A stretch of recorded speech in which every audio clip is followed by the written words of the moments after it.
Disaster relief fund होता है जिसको वो जारी कर सके। आपने चीफ मिनिस्टर साहब की वीडियो सुनी है?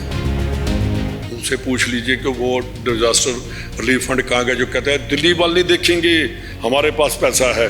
तो फिर दो। आज 208 करोड़ रुपया नालों के ऊपर सफाई के लिए लगा दी, कहाँ लगाई? किसी ने एक्शन लिया? किसी को सस्पेंड नहीं, आज तक नहीं किया। जो मनरेगा खा रहे हैं तो वो क्या करेंगे?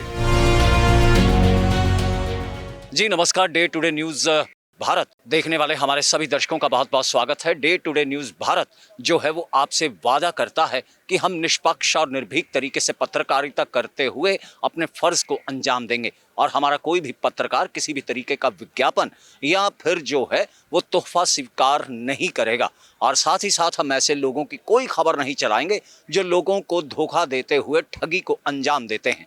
इसके अलावा डे टुडे न्यूज़ भारत आपसे वादा करता है कि हम लोकतंत्र के चौथे स्तंभ को मजबूत करने की पूरी कोशिश करेंगे। धरातल पर हम इस वक्त हैं डेरा बाबा नानक। अगर बात इस इलाके की जाए तो जो धुसी बांध था उसने तोड़ते हुए पूरे इलाके के बीच कहर मचा दिया और बारिश भी रुकने का नाम नहीं ले रही। और मेंबर पार्लियामेंट और पीछे पंजाब के दौर में पूर्व मुख्यमंत्री रहे सरदार सुखजिंदर सिंह रंधावा जो हैं इस समय हमारे साथ मौजूद हैं। जी रंधावा साहब, क्या कहना चाहेंगे कि पूरे इलाके के बीच त्रासदी सी हो गई? देखिए, ये सबसे ज़्यादा तो जो हम लेफ्ट साइड पर इंडिया है और राइट साइड पर पाकिस्तान है। और देखिए, अब दीनानगर से लेकर भुआ इलाके से लेकर अजनाला तक बहुत बुरे हालात हैं। मैं गवर्नमेंट ऑफ इंडिया को एक ही रिक्वेस्ट करता हूँ कि 100% आपकी वो फर्स्ट डिफेंस लाइन है इंडो पाक बॉर्डर पर, नेशनल सिक्योरिटी को देखते हुए इसका टोटल इस दूसरी बांध को 8 फुट ऊंचा कर देना चाहिए और दूसरी साइड जहाँ से दरिया है वहाँ पत्थर लगा देना चाहिए कि ताकि कभी ये दोबारा आए ना। और जो ऊपर है रोड है वो बढ़नी चाहिए, मोटरेबल करनी चाहिए, उस पर लोगों की आवाजाही चलेगी तो कभी ये बांध नहीं टूटेगा। दूसरा बड़ा जो सबसे ज़्यादा नुकसान करता है वो है सक्की नाला, वो चला जाएगा। वो भी अजनाला, आज अजनाला में जहाँ डेरा बाबा नानक में कलानौर और ये ज़्यादा नुकसान जो किया है सक्की नाले ने भी किया है। 13 किलोमीटर कोटली मेरा ख्याल यहाँ से 13-14 किलोमीटर वहाँ तक पानी है सक्की नाला का। तो उसको भी उसको चैनलाइज करना चाहिए और उसके ऊपर 14-15-100 करोड़ या 2000 करोड़ जो लगेगा गवर्नमेंट ऑफ इंडिया, क्योंकि वो मैं इसलिए कह रहा हूँ कि गवर्नमेंट ऑफ इंडिया करे, वो हमारी सेकेंड डिफेंस लाइन है। तो दोनों डिफेंस लाइन को गवर्नमेंट ऑफ इंडिया का काम है इसको टेक ओवर करे और वार फुटिंग पर उसकी तैयारी करे। मैं प्राइम मिनिस्टर साहब को लेटर लिखा था कि इसको बॉर्डर मैनेजमेंट में लेकर आओ, उन्होंने होम मिनिस्टर साहब को भेज दिया लेटर। और इसके बाद हम पंजाब के जितने भी MPs हैं वो प्राइम मिनिस्टर साहब से मिलेंगे और होम मिनिस्टर साहब से और एग्रीकल्चर मिनिस्टर साहब को भी मिलेंगे कि ज़्यादा से ज़्यादा कंपनसेट किया जाए। देखिए, फिरोजपुर और जो तरनतारन और Gurdaspur, Amritsar, Pathankot most affected worst जो है ब्लड हेटेड एरिया है, तो इनके लिए हम उनसे डिमांड करेंगे। रंधावा साहब, अगर राहत और बचाव कार्य की बात की जाए, खुद आप धरातल पर उतरे हुए हैं क्योंकि आप MP हैं इस इलाके से, वहीं सरकार जो है वो लगातार यही दावे कर रहे हैं कि हम हर मेहनत हर चीज़ जो है ये लोग बताएंगे जी जो वहाँ बैठे हैं। और इनका गांव भी जो पीछे आपके साबका सरपंच है, इनके गांव में कोई अभी नहीं पहुंचा, कोई नहीं। वो इसलिए अभी आपने देखा नहीं कि एक धुरी वाला आदमी बोल रहा था कि हम चारा लेकर आए हैं, तो उसके आगे एनिमल हस्बेंड्री वालों ने फ़ोटो कराई और चले गए कि हम बांट रहे हैं। तो इन बातों से बचना चाहिए और वो बात करनी चाहिए जिसके साथ पंजाब का भला हो। मैं चीफ मिनिस्टर साहब को रिक्वेस्ट करता हूँ कि आप सभी काम छोड़कर प्राइम मिनिस्टर को मिलिए और ये दूसरी वहाँ से फिरोजपुर की और तरनतारन और गुरदासपुर की इसके लिए जाकर डिमांड रखो ताकि ज़्यादा पैसा आए।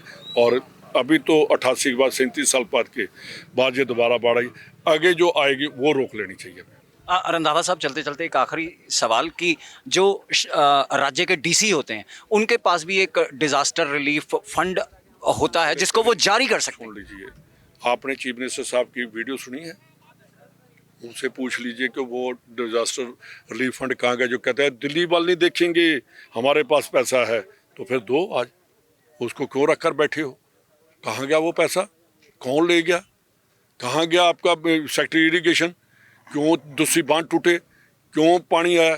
क्यों वहाँ का जो है हमारा माधोपुर हेडवर्क्स क्यों टूट गया, अकाउंटेबिलिटी फिक्स करेंगे चीफ मिनिस्टर साहब, करेंगे, पूछेंगे सेक्रेटरी को बुला करके क्यों तेरे इतना पंजाब में तबाही मची है, तेरे कारणों मची है। इन्होंने कहा, मैं मंत्री को तो लिखकर दे दिया, मंत्री की भी अकाउंटेबिलिटी फिक्स करनी चाहिए, चीफ मिनिस्टर को बुलाकर कहना चाहिए कि बोल, तूने कहा था कि मैंने 208 करोड़ रुपया नालों के ऊपर सफाई के लिए लगा दी, कहाँ लगाई। मैं चैलेंज करता हूँ कि इंक्वायरी बैठाओ, मैं लेकर जाऊँगा कि कोई सफाई हुई है, मैं लेकर जाऊँगा। यार और छोड़ो, आप और छोड़ो, मैंने एक वहाँ मनरेगा में इरिगेशन डिपार्टमेंट का बोगस काम चल रहा था, मैंने पकड़ा 52 लाख का। चीफ मिनिस्टर करेगा एक्शन, वो सेक्शन के ऊपर एसडीओ के ऊपर करेगा कृष्ण कुमार एक्शन? कोई नहीं करेगा। अगर उनके पास दिखा गया गवर्नमेंट ऑफ इंडिया की टीम करने आई थी तो डायरेक्टर को आई होगी, इरिगेशन सेक्रेटरी को गया, किसी ने एक्शन लिया, किसी को सस्पेंड नहीं आज तक नहीं किया। जो मनरेगा खा रहे हैं तो वो क्या करेंगे?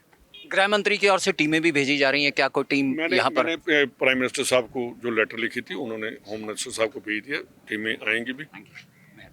जी, बहरहाल अगर यहाँ पर जो हमारे साथ गांववासी हैं उनकी अगर बात करें तो उनका बेहद नुकसान हुआ है, खेती का, घर का जो है वो पूरे तरीके से पानी ने हर चीज़ को निगल लिया है। जी वीर जी, तुसी अपना नाम दसो। मेरा नाम नਰਿੰਦਰ ਸਿੰਘ, ਮੈਂ ਕੀ? ਨਰਿੰਦਰ ਸਿੰਘ, ਮੈਂ ਇੱਥੋਂ ਦਾ ਜੰਪ ਵਾਲਿਆ, ਇੱਥੇ ਹੀ ਵੱਡਾ ਹੋਇਆ ਵਾਂ ਤੇ ਇੱਥੇ ਹੀ ਆ ਸਾਰੀਆਂ ਐਕਟੀਵਿਟੀਜ਼ ਵੇਖ ਰਿਹਾ ਵਾਂ। ਇਸ ਤੋਂ ਅੱਧਾ ਪੌਣਾ ਘੰਟਾ ਪਹਿਲਾਂ ਇੱਥੇ ਰਾਜਪਾਲ ਸਾਹਿਬ ਆਏ ਨੇ ਤੇ ਉਹਨਾਂ ਨੂੰ ਸਾਡੇ ਆਉਣ ਤੋਂ ਥੋੜਾ ਪਹਿਲਾਂ ਚੱਲ ਗਏ ਨੇ। ਤੁਹਾਡੇ ਵਰਗੇ ਪੱਤਰਕਾਰ ਨੇ ਉਹਨਾਂ ਨਾਲ ਜੋ ਅਨਾਉਂਸਮੈਂਟ ਕੀਤੀ ਉਹ ਸੁਣੀ ਹੈ ਤੇ ਮੈਂ ਉਹਨਾਂ ਨੂੰ ਪੁੱਛਿਆ ਵੀ ਭਲੇ ਲੋਕੋ ਗਵਰਨਰ ਸਾਹਿਬ ਫਿਰ ਕੀ ਕਹਿ ਗਏ ਸਾਡੀ ਰਾਹਤ ਵਾਸਤੇ? ਆਂਦੇ ਤੁਹਾਨੂੰ ਬਹੁਤ ਕੁਛ ਦਿਆਂਗੇ। ਮੈਂ ਕਿਹਾ ਬਹੁਤ ਕੁਛ ਦਾ ਤਾਂ ਮਤਲਬ ਇਹ ਆ ਵੀ ਉਹਨਾਂ ਕੁਛ ਨਹੀਂ ਦੇਣਾ, ਕੋਈ 50,000, ਕੋਈ 60,000, ਕੋਈ 10,000, 5,000, ਜਿੰਨਾ ਚਿਰ ਅਨਾਉਂਸਮੈਂਟ ਨਹੀਂ ਕਰਦੇ ਤੇ ਉਹਨਾਂ ਦੀ ਫੇਰੀ ਦਾ ਕੀ ਮਤਲਬ ਆ। ਤੇ ਜਿੱਦਾਂ ਸਾਡਾ ਵੀਰ ਨੇ ਦੱਸਿਆ ਵਾ ਵੀ ਸਾਡਾ ਇੱਥੇ ਖਰਚਾ 40 ਤੋਂ 50,000 ਫਸਲ ਤੇ ਚੜਿਆ ਵਾ ਤੇ ਇਹ ਜੇ ਉਦੋਂ ਵੀ ਘੱਟ ਦਿੰਦੇ ਆ ਤੇ ਫਿਰ ਤੇ ਸਾਡਾ ਖਰਚਾ ਵੀ ਵਾਪਸ ਮੋੜਨ ਵਾਲੀ ਗੱਲ ਹੈ, ਇਸ ਤੋਂ ਵੱਧ ਹੋਰ ਕੁਛ ਨਹੀਂ। ਤੇ ਪਰ ਜੋ ਮੈਂ ਵੇਖ ਰਿਹਾ ਨਜ਼ਰਾਂ ਨਾਲ, ਸਾਡਾ ਜਿਹੜਾ ਪਹਿਲਾ ਮੰਤਰੀ ਆ ਧਾਲੀਵਾਲ ਸਾਹਿਬ, ਉਹ NRI ਨੂੰ ਅਪੀਲ ਕਰ ਰਿਹਾ ਵਾ ਭਈ ਭਲੇ ਪੁਰਸ਼ੋ ਅਸੀਂ ਮਾਰੇ ਗਏ ਜੀ, ਪੈਸਾ ਘੱਲੋ, ਅਸੀਂ ਲੋਕਾਂ ਦੀ ਹੜ੍ਹ ਦੀ ਮਦਦ ਕਰੀਏ। ਉਹ ਸਰਕਾਰ ਨੂੰ ਵੱਡੀ ਸੰਸਥਾ ਕਿਹੜੀ ਹੋ ਸਕਦੀ ਆ ਜੇ ਸਰਕਾਰ ਨੇ ਹੱਥ ਖੜੇ ਕਰ ਦਿੱਤੇ ਆ ਤੇ NRI ਤੇ ਅਸੀਂ ਆਪ ਕਹਾਂਗੇ ਸਾਡੇ ਬੱਚੇ ਆਓ ਉਹ ਸਾਡੇ ਆਖੇ ਲੱਗਣਗੇ। ਤੁਹਾਡਾ ਕੀ ਫਰਜ਼ ਆ, ਤੁਸੀਂ ਕੀ ਕਰ ਰਹੇ ਹੋ? ਤੇ ਅਸੀਂ ਇਹ ਕਰਕੇ ਆਨੇ ਆ ਵੀ ਇਹ ਸਰਕਾਰ ਜਿਹੜੀ ਆ ਬਿਲਕੁਲ ਖੋਖਲੀ ਆ, ਨਾਰਿਆਂ ਦੇ ਚੱਲਣ ਵਾਲੀ ਆ, ਚੁਟਕਲੇ ਬਾਜ਼ ਆ। ਇਹ ਜੇ ਕੋਈ ਕਰਦੀ ਆ ਪ੍ਰੈਕਟਿਸ ਤਾਂ ਸਾਨੂੰ ਕੋਈ ਲੱਭਣਾ ਚਾਹੀਦਾ।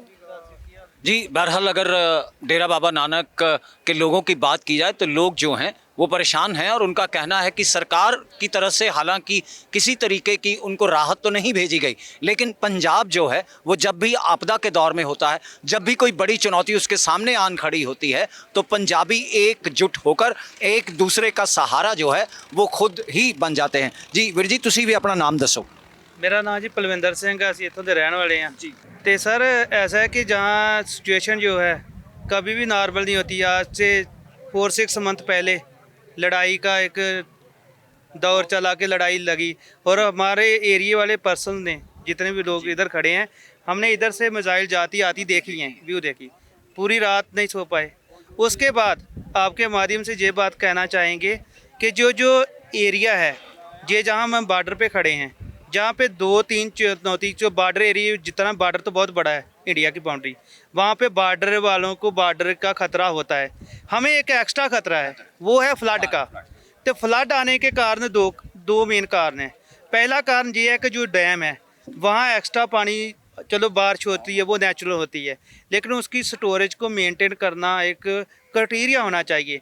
और ये भी आप अगर देखोगे कि एंटी सिल्ट करने चाहिए, डी सिल्टिंग करनी चाहिए कि जो रेत उसमें जा रही है, जो कण जा रहे हैं वो कंटिन्यू बैठते जा रहे हैं, उनका लेवल बढ़ चुका है। अगर आप एक बाल्टी ले लो, बाल्टी का पानी 10 लीटर की कैपेसिटी है, उसमें अगर मैं 5 लीटर जो मिट्टी डाल दूँ तो कोई दूर से यही कहेगा ना कि ये 10 लीटर की बाल्टी 10 लीटर ही पानी है, लेकिन एक्चुअली में उसमें 5 लीटर पानी है। तो जो वो डैम का ग्राउंड लेवल है, जो नीचे का हेठला पद्धर है, वहाँ पे जो मटेरियल स्टोर सदियों से हो चुका है उसे निकालो, उसे निकालोगे, क्योंकि जो भी चीज़ होती है नीचे से उसका बेस ज़्यादा होता है। वो डैम का बेस नीचे से ज़्यादा है, वहाँ पानी की कैपेसिटी ज़्यादा स्टोर है, लेकिन वहाँ सॉलिड मटेरियल जो है वो बैठ चुका है। उसे नीचे से निकालो, पानी जो है वो काफ़ी ऑब्जॉर्व करेगी। और जिस दिन के आपके, क्योंकि आजकल बहुत एडवांस में है, इंटरनेट है, जहाँ टेक्नोलॉजी है, तो पता होता है कि मौसम कैसा रहेगा। अगर हमें काफ़ी परसेंट एक्यूरेसी है कि बारिश आएगी आएगी, तो उसके ब्याह पे पानी थोड़ा थोड़ा पहले रिलीज़ कर देना चाहिए। और एक और पॉइंट कि जो बॉर्डर है, जो हम दूसरी कहते हैं, ये बनी है 40-50 साल पहले। तो जब ये बनाई गई तो रेतली मिट्टी डाली गई। रेत जो है पहले तो वो पानी को स्टोर करेगी, उसको डिफेंस करेगी, उसके बाद पानी हौली हौली ऑब्जॉर्व होगा। एक और बात हुई, जो जानवर होते हैं, जो रैट होता है, चूहा है, उसने खड्डे बोर कर दिया।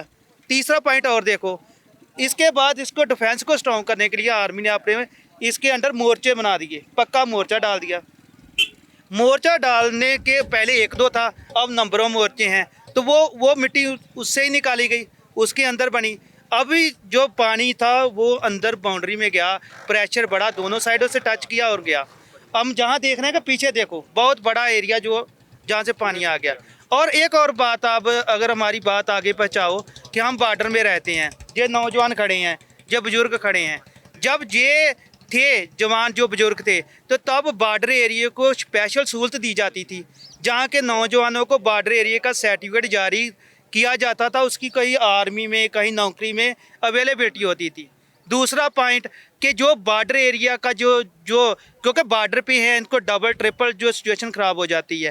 पहले हमारे जहाँ पे तो कलर रहा, हमारे बुजुर्गों ने काफ़ी जो सख्त मेहनत की, कलर को रिमूव किया, उसे फर्टाइल बनाया। अब जब फसल अच्छी लगने लगती है, तब जब ये तो बड़ा फ्लड आया ना, अब बहुत बड़े लेवल पर देखा, इससे 2-2 साल का गैप डालो तो छोटे फ्लड इधर आ जाते हैं, थोड़ा पानी आ जाता है। तो पानी आने से जहाँ पे हम खड़े हैं, जहाँ गोभी लगती है, तो गोभी का प्लांट्स इतना कहीं होता है, वहाँ पे 1 फुट तक पानी आ गया तो वो ख़त्म।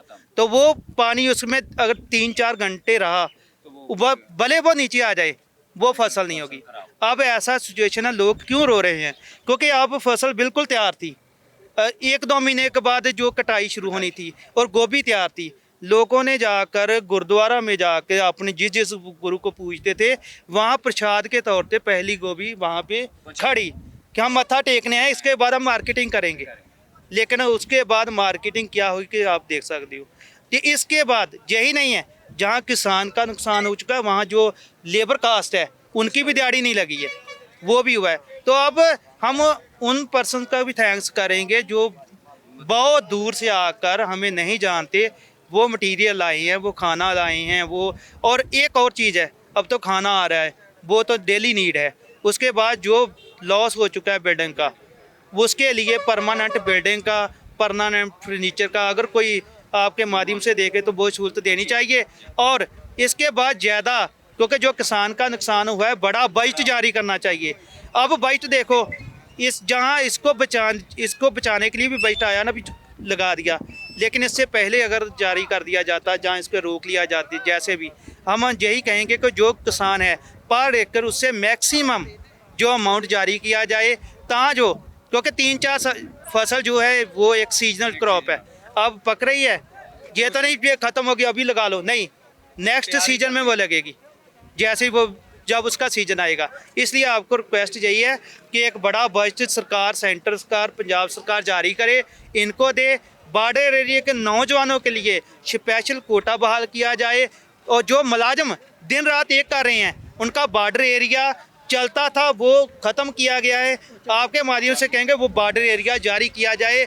और हमारे लोग जैसे जहाँ पानी से नहीं डरे, आप भी देखो इधर आए हैं तो पानी हम फेमिलियर हैं इस चीज़ों से, तो जहाँ जो NDRF की टीम है, जहाँ दफ्तर होना चाहिए, जहाँ के नौजवान उसमें भर्ती होने चाहिए, उनके पास बोट हों, जो हमारी अनएम्प्लॉयमेंट है वो भी ख़त्म हो सकती है। सो ये सब कुछ करना चाहिए। चलो बारिश कंटिन्यू आ रही है, 13 तारीख तक फिर बोल रहे हैं कैसा ही रहेगा, ये सिचुएशन बनती रहती है, फिर भी हम पंजाबी हैं, इन खतरों से नहीं डरते, पर जो है हम फिर भी परमात्मा की अरदास करते हैं कि ये सिचुएशन ठीक हो।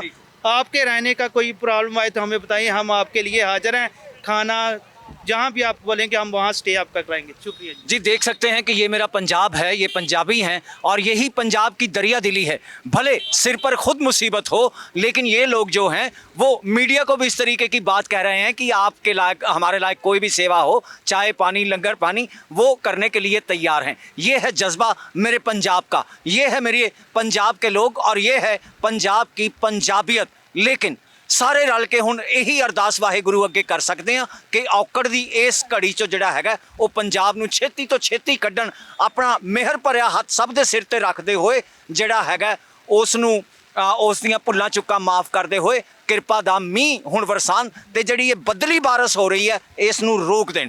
ਡੇ ਟੂ ਡੇ ਨਿਊਜ਼ ਭਾਰਤ ਦੇ ਲਈ ਮੈਂ ਗਗਨਦੀਪ ਨਾਰੰਗ, ਡੇਰਾ ਬਾਬਾ ਨਾਨਕ।